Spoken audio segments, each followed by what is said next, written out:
राष्ट्र सह्याद्री, आवाज जनतेचा, प्रयत्न जनहिताचा।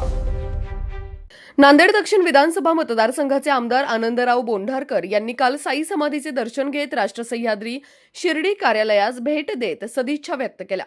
दर्शनानंतर त्यांचे साई संस्थानच्या वतीने सत्कार करण्यात आला। त्यानंतर त्यांनी दैनिक राष्ट्र सह्याद्री कार्यालयास भेट दिली असता त्यांचे स्वागत शिर्डी कार्यालय प्रमुख अशोक दुशिंग यांनी करत त्यांचा साई शाल, डायरी, कॅलेंडर देत सत्कार करण्यात आला।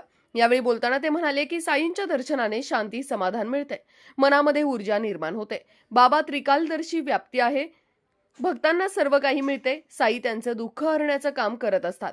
शिर्डी हे आदराचं स्थान म्हणून ओळखलं जातं।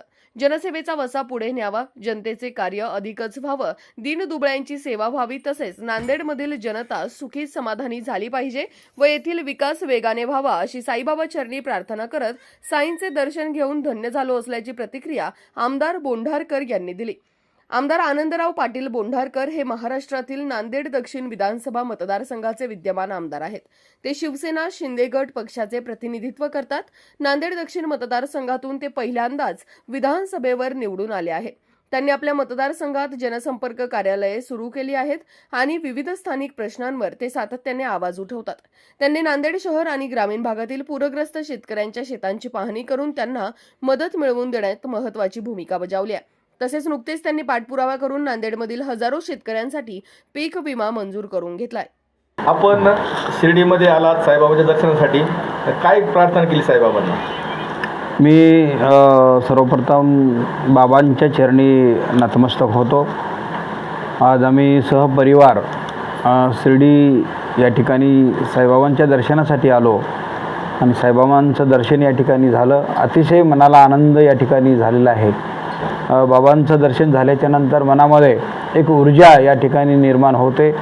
बाबांकडं एकच प्रार्थना या ठिकाणी केलेली आहे की जनसेवेचा वसा पुढं न्यावा आणि तुमची ऊर्जा आमच्यामध्ये या ठिकाणी यावी आणि जनतेचं कार्य या ठिकाणी अधिकचं व्हावं। जे काही जनता दीनदुबळी आहे, शेतकरी आहेत, सर्वसामान्य जनता आहे, त्यांची सेवा आमच्या हातून अधिकशी व्हावी एवढी प्रार्थना मी साईबाबा चरणी या ठिकाणी केलेली आहे। तुम्ही नांदेड मतदारसंघातून प्रतिनिधित्व करता, तेथील जनतेच्या साठी तुम्ही काय मागितलं? जनतेच्यासाठी तेच मागितलं की माझी नांदेड दक्षिण विधानसभा मतदारसंघातली जनता ही सुखी आणि समृद्धी झाली पाहिजे।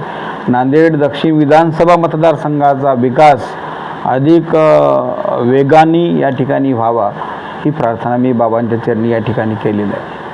काय अनुभव आहे आपल्याला शिर्डीचा साईबाबांचा? बाबा हे त्रिकालदर्शी आहेत, बाबा व्याप्ती आहेत। सर्व काही बाबांकडून या ठिकाणी भक्तांना मिळतं। जे काही दीन दुबळे आहेत, दुःखी आहेत, त्यांचं दुःख हरण्याचं काम बाबाच्या माध्यमातून होतं। आपण पाहतोय की शेकडो भाविक या ठिकाणी बाबांच्या चरणी लीन होण्यासाठी येतात आणि शिर्डी म्हणल्याच्या नंतर एक आदराचं स्थान म्हणून ओळखलं जातं। देशातूनच नसून तर विदेशातून, जगभरातून भक्त बाबांच्या चरणी लीन होण्यासाठी येतात आणि बाबांचं दर्शन घेतल्याच्या नंतर जे ऊर्जा प्राप्त होते ती एक वेगळी ऊर्जा या ठिकाणी असते, याचा अनुभव या ठिकाणी मला आहे। या ठिकाणी नांदेड दक्षिणचे आमदार आनंदराव बोंढारकर यांनी आपल्या या राष्ट्र सह्याद्री कार्यालयाला भेट दिलेली आहे आणि त्यानिमित्त त्यांनी बाबांचा चमत्कार आणि त्यांच्या मतदारसंघामध्ये जनतेला आशीर्वाद मागितलेला आहे। राष्ट्र सह्याद्री न्यूजसाठी अशोक दुशिंग, शिर्डी। राष्ट्र सह्याद्री, आवाज जनतेचा, प्रयत्न जनहिताचा।